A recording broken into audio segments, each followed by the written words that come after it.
नमस्ते, चॅनलमध्ये सर्वांचं स्वागत आहे। आज नाठाळा विशेष मी दाखवणार आहे नानखटाई। चला तर मग सुरुवात करूया। प्रथम आपण साहित्य पाहून घेऊया। इथे मी घेतले 1 वाटी बेसन पीठ, आवश्यकतेप्रमाणे पिठी साखर आणि यामध्येच मी विलायची दळून घेतलेली आहे। 2 चमचे बारीक रवा, आवश्यकतेप्रमाणे साजूक तूप, खायचा सोडा आणि बदामाचे काप आणि चिमूटभर मीठ घ्यायचं आहे।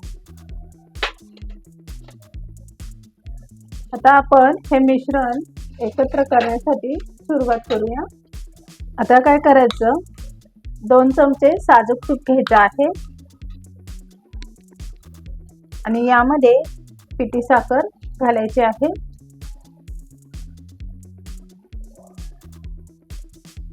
आवश्यकतेप्रमाणे घ्यायचे आहे आणि चमच्याने हे छान असं मिक्स करून घ्यायचं आहे। हे साजूक तूप आहे ना, या साखरेमध्ये पूर्णपणे असं विरघळून जाईल, असं मिक्स करून घ्यायचं आहे। जसं छान मिक्स झालेलं आहे, तर आपण यामध्ये अजून थोडीशी साखर घालायची आहे, म्हणजे थोडेसे गोड करायचे आहेत।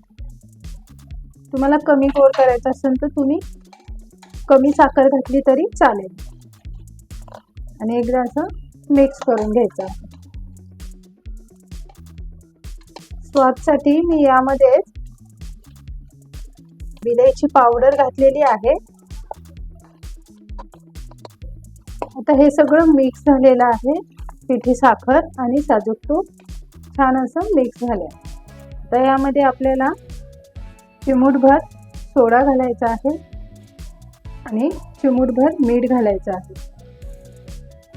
आणि आता यामध्ये 1 वाटी चाळून घेतलेलं बेसन पीठ घालायचं आहे आणि 2 चमचे रवा घालायचा आहे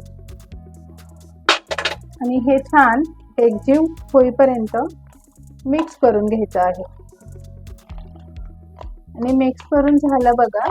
आता काय करायचं, हे चमच्याला लागले ते काढून घेऊया आणि आपण हाताने सर्व असं मिक्स करून घ्यायचं। त्याचा एक असा उंडा तयार होईल, असं छान मिक्स करून घ्यायचं आहे। तुम्ही पाहू शकता आपलं नानखटाईचं पीठ अगदी छान मळून आलेलं आहे। आता काय करायचं, आता या पिठाचे छोटे छोटे असे गोळे करून घ्यायचे आहेत, अशा प्रकारे।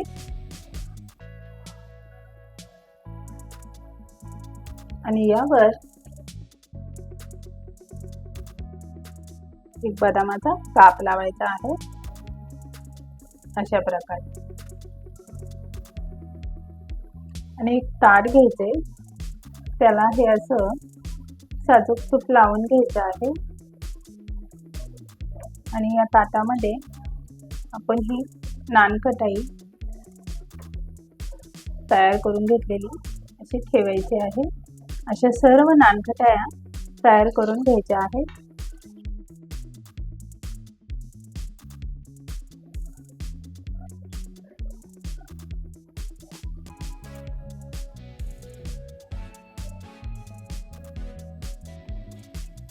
तर आपल्या सर्व नानखटाया तयार करून झालेल्या आहेत। आता ही एक मध्ये ठेवायची आपल्याला, ही थोडीशी आपण मोठी केलेली आहे। तुम्ही पाहू शकता इथे आपले नानखटाई तयार करून झालेली आहे। तयार म्हणजे शेप देऊन झालेला आहे आणि त्यावर बदाम लावून झालेले आहे। आता पुढचं काम आपण करायला घेऊया। आता काय करायचं, इंडक्शनवर करणार आहे मी, तर मी इथे इंडक्शन चालू केलेलं आहे आणि इथे मी प्रेशर कुकर ठेवलेले। या प्रेशर कुकरमध्ये मी मीठ घालणार आहे आणि हे सगळं असं मीठ पसरवून घ्यायचं आहे। हे ना मीठ गरम व्हायला लागले. आता आपण नानखटाईची तयार करून घेतलेली आहे ती प्लेट अशी या प्रेशर कुकरवर ठेवायची आहे आणि झाकण ठेवायचं आहे. 15 मिनिटासाठी हे असं ठेवून द्यायचं आहे. 15 मिनिटं झालेले आहेत. इंडक्शन बंद करून घ्यायचं आहे. 15 मिनिटानंतर झाकण काढायचं आहे. असे छान टमटमीत फुगले आहेत बघा आपली नानखटाई. आता काय करायचं, सुरी घ्यायची आणि सुरीने चेक करायचं तयार झालेत का हे बघा. अजिबात ह्याला आपलं कुठेही बेसन पीठ लागलेलं नाही, एकदम छान झालेलं आहे. आता हे थंड होईपर्यंत वाट पाहिजे आहे. आता काय करायचं, एक एक करून नानखटाई अशी लूज करून घ्यायची आहे.